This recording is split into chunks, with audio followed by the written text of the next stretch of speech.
Hello बच्चों, प्यारे बच्चों। जैसा कि आपको पता है कि आपकी जेईई मेंस 2022 की डेट्स आ चुकी हैं, इसलिए हम आपके लिए जेईई मेंस के कुछ इम्पॉर्टेंट क्वेश्चन लेकर आए हैं।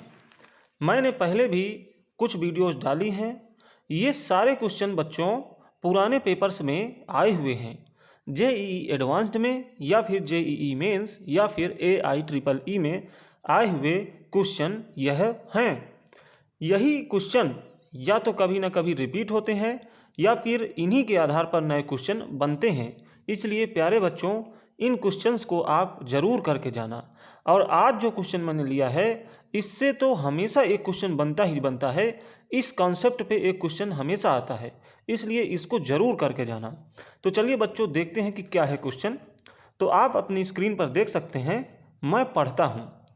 लेट PR बराबर QR बटा पाई R के घाते 4 be the charge density distribution for a solid sphere of radius R and total charge Q for a point P inside the sphere at distance R1 from the center of the sphere, the magnitude of electric field is।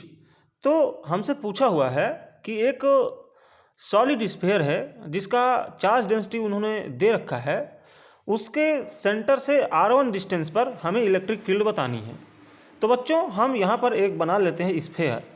ये हमने एक sphere बना लिया, ये बना लिया हमने एक स्फीयर।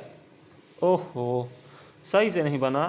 चलिए हम यहाँ पर एक दूसरा स्फीयर बनाते हैं। अच्छा, ओ गोल गोल बनना चाहिए इसको, नहीं मज़ा नहीं आएगा बच्चों।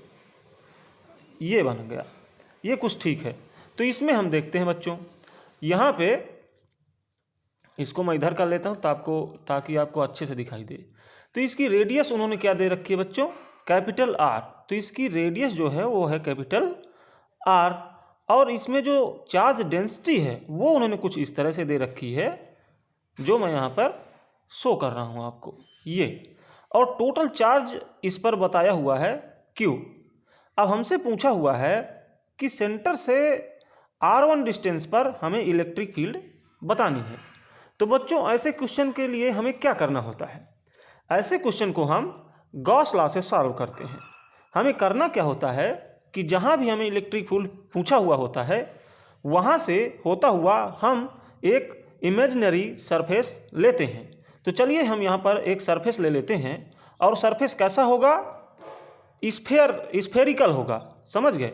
तो चलिए हम एक सरफेस यहाँ पर ले लेते हैं R1 डिस्टेंस से होता हुआ इस तरह से। तो ये जो सरफेस है, ये स्फेरिकल सरफेस है जो कि रेडियस R1 का है, ठीक। अब हम गॉस लॉ लगाने के लिए क्या करेंगे? हम छोटा सा एक एरिया लेंगे जो कि DA होगा, और इसकी जो डायरेक्शन है वो हम ऐसे ले रहे हैं। और जो E होगा, इलेक्ट्रिक फील्ड, वो भी इसी डायरेक्शन में होगा। और यदि E का जो मैग्नीट्यूड है वो है कैपिटल E, तो हम इसको इसके डायरेक्शन के साथ इस तरह से लिखेंगे, ठीक। इसी तरह से अगर हम यहाँ पर कोई DA यानी कि छोटा सा एरिया लें DA, उसकी डायरेक्शन भी बाहर की ओर होगी, ऐसे सेंटर से मिलाता हुआ यहाँ बाहर की ओर। और यहाँ पर जो E होगा वो भी इसके ओर ही होगा, और उसका मैग्नीट्यूड भी E होगा। इसी तरह प्रत्येक DA के लिए यहाँ पर E और DA एक ही डायरेक्शन में होने वाले हैं।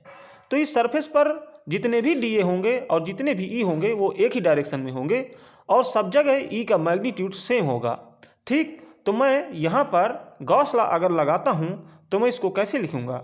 मैं लिखूँगा कुछ इस तरह से, E dot DA is equals to sigma Q upon epsilon naught. क्या यही है गॉस लॉ?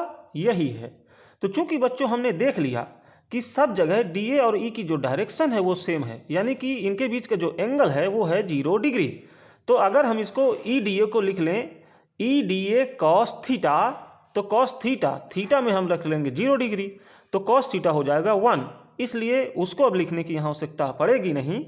तो अब हम इसको आगे क्या लिख सकते हैं? और एक चीज़ और देखिए आप कि जो E है ना वो सब के लिए सेम है, यानी कांस्टेंट है, इसलिए E को हम निकालेंगे बाहर। तो ई निकल आया बाहर, अंदर बचेगा सिर्फ डी ए। ठीक, और इधर बचा वही sigma Q upon epsilon not.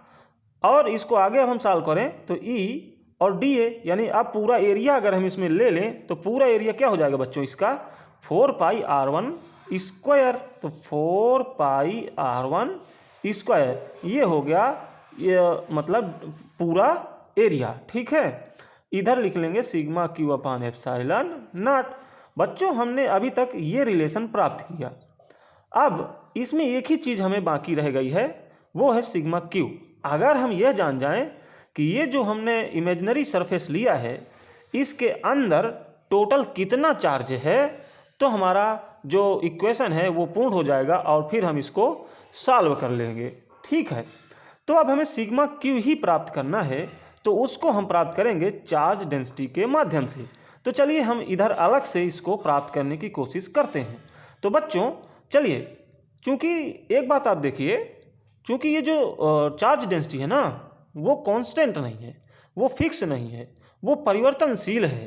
परिवर्तनशील मतलब ये चेंज हो रही है, लगातार चेंज हो रही है, आर के हिसाब से लगातार चेंज होगी। यानी जैसे जैसे आर बढ़ रहा है वैसे वैसे आपकी चार्ज डेंसिटी भी बढ़ रही है। तो हम इसको सीधे नहीं निकाल पाएंगे, बल्कि इसको इंटीग्रेशन के माध्यम से ही निकाल पाएंगे। तो चलिए बच्चों हम क्या करते हैं, इसके लिए हम आर पे जाके डी आर चौड़ाई का एक सेल ले लेते हैं। ठीक, आर पे जाके डी आर चौड़ाई का एक सेल ले लेते हैं। इसकी चौड़ाई कितनी हमने ली, इसकी चौड़ाई हमने ली बच्चों डी आर। तो अब अगर इस सेल के लिए इस सेल से कितना चार्ज बांधा हुआ है अगर हम ये देखें तो हम इसको लिख सकते हैं। मान लीजिए कि इससे डी क्यू चार्ज बढ़ा है, तो ये जो डी क्यू चार्ज होगा ना, तो डी क्यू चार्ज को हम कैसे लिखेंगे, हम लिखेंगे D Q charge is equals to इसका जो डेंसिटी है वो और वॉल्यूम से इसका मल्टीप्लाई करेंगे। तो वॉल्यूम देखते हैं कितना होगा, 4 pi R square into D R. क्या यही हो जाएगा बच्चों, यही होगा। अब हम क्या करें, हमें चूंकि पूरा चार्ज निकालना है जितना यहाँ से यहाँ तक बांधा हुआ हो, तो हम अब करेंगे इंटीग्रेशन। ठीक, और यहाँ भी इंटीग्रेशन।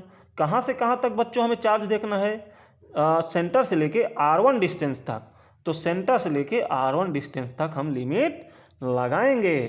अब देखिए बच्चों, अब आगे हम अब अगर मान लें कि इससे टोटल चार्ज जो है सिग्मा क्यू है, तो इसकी वैल्यू हो गई सिग्मा क्यू।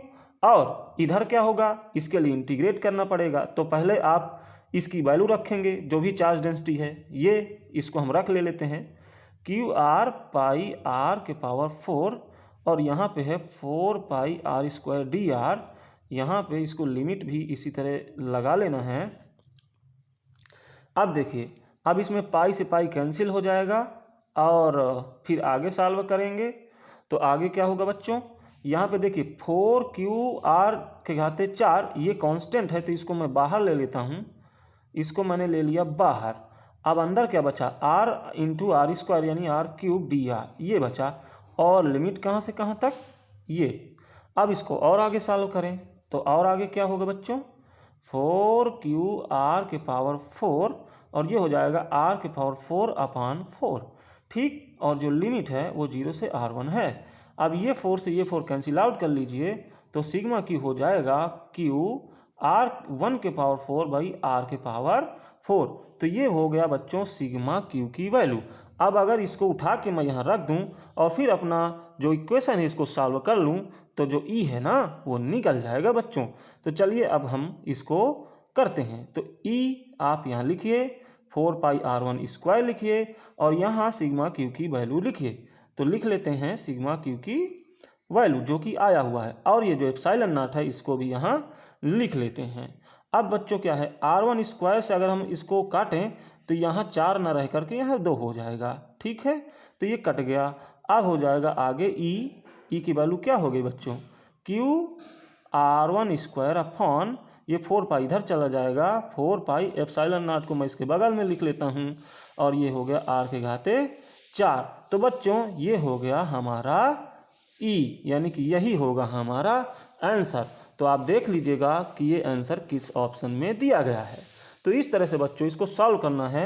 इस कॉन्सेप्ट पे हमेशा एक क्वेश्चन आता है जहाँ पर इंटीग्रेशन की ज़रूरत पड़ती है बच्चों, जैसे कि यहाँ हमें इंटीग्रेट करने की ज़रूरत पड़ी है टोटल चार्ज निकालने के लिए, तो इंटीग्रेशन बेस पे एक क्वेश्चन हमेशा आता है, इसलिए इस क्वेश्चन को आप ज़रूर से ज़रूर प्रैक्टिस करें। धन्यवाद।